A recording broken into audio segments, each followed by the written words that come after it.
I am sometimes called the mother of the women's movement. My book, The Feminine Mystique, in 1963, broke through the image of women that was absolutely the only image of women in those years after World War II. The image Betty was reacting against was one of a supposedly blissful domestic suburban housewife. As technology advanced and the economy boomed in the 1940s and 50s, women were told that they could find meaning and joy and happiness in all the modern conveniences of life, and that they could be perfectly content baking cookies and shuttling their kids to school. According to the magazines and television commercials, this was the American dream. Well, that dream didn't make Betty content, and after conducting a survey of some of her Smith College classmates, she was convinced that millions of other women were asking the same question she was.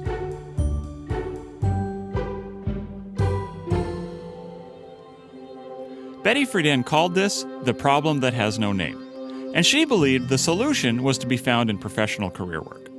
She was convinced that women could be fulfilled and content and happy if they could just get out of their humdrum homes and away from menial tasks such as laundry and changing diapers, into the supposedly exciting jobs that men were doing.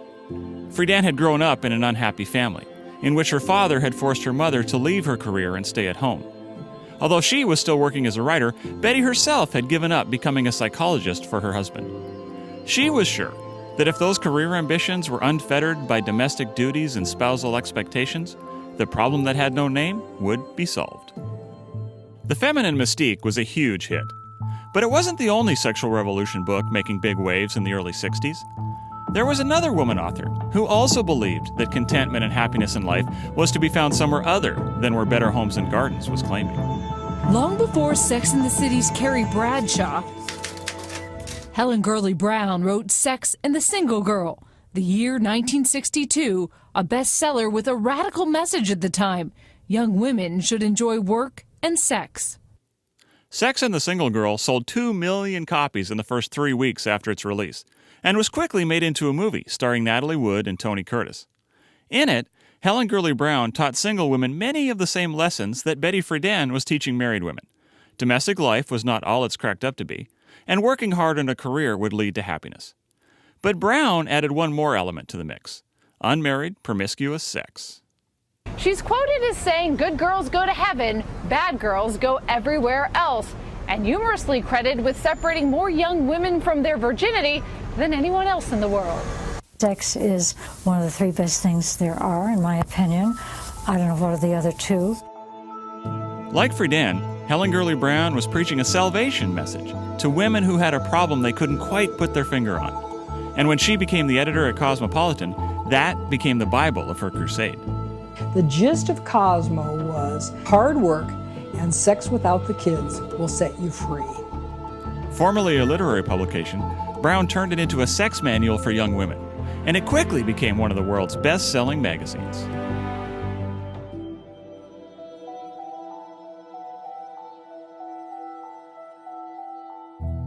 Interestingly, Betty Friedan was not a big fan of Helen Gurley Brown. Betty Friedan called Cosmo quite obscene and quite horrible. However, when it came to one piece of technology, they were completely unified: the birth control pill. Now, at first, this seemed like just a side note to me. But as I dug deeper into this topic, I realized that the pill was absolutely essential to achieving their respective goals.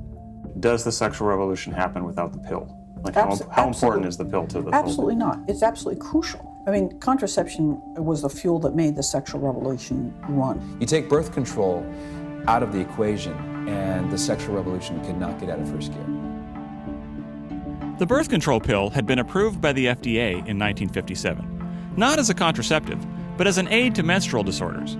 However, stopping pregnancy was a well-known side effect, and soon more women than ever were mysteriously developing a need to have their cycles regulated by the drug. In 1960, it was officially approved as a contraceptive, and by 1962, 1.2 million women were taking it. By 1963, that number had ballooned to 2.3 million. For Friedan and Brown, the timing was perfect. After all, if you were going to preach that freedom and fulfillment could be found in money and careers and promiscuous sex, you had to have some way to overcome the pregnancy problem.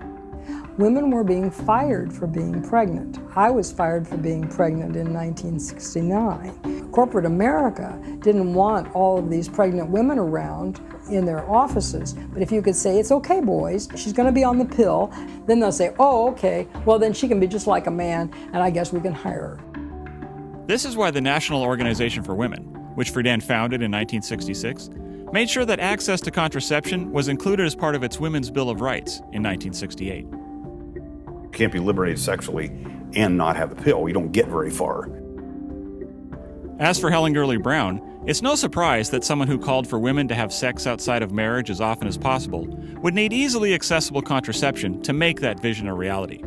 That's why she put a puff piece about the pill on the top of the cover of her very first issue of Cosmo, and why positive articles about the pill have been a staple at Cosmopolitan for the last 50 years.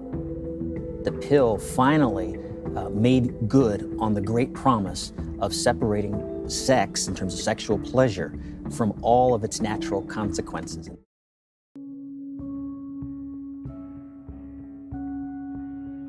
It's fascinating to me that we have convinced not one but two, maybe even three generations of women now that our fertility is our enemy, that our children are our enemy, that there's something that need to be taken out and they get in our way and they are not going to help advance us. And I think this is really the source of so much unhappiness in our culture.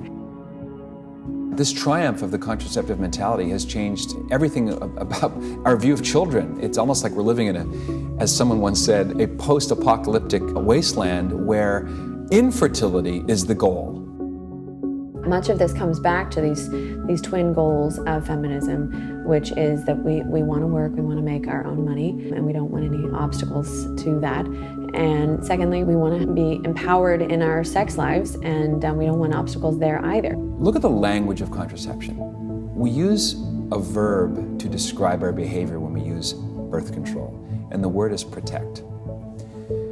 If it's really cold in northern Alberta, I need to protect myself from the frigid air. I wear a parka or I stay indoors.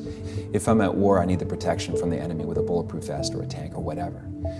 But what am I protecting myself against when I use contraception? A baby, the coming to be of a new human person. We should not be using the language of protection to surround and to infiltrate what is supposed to be the ultimate experience of safety and security and peace and communion.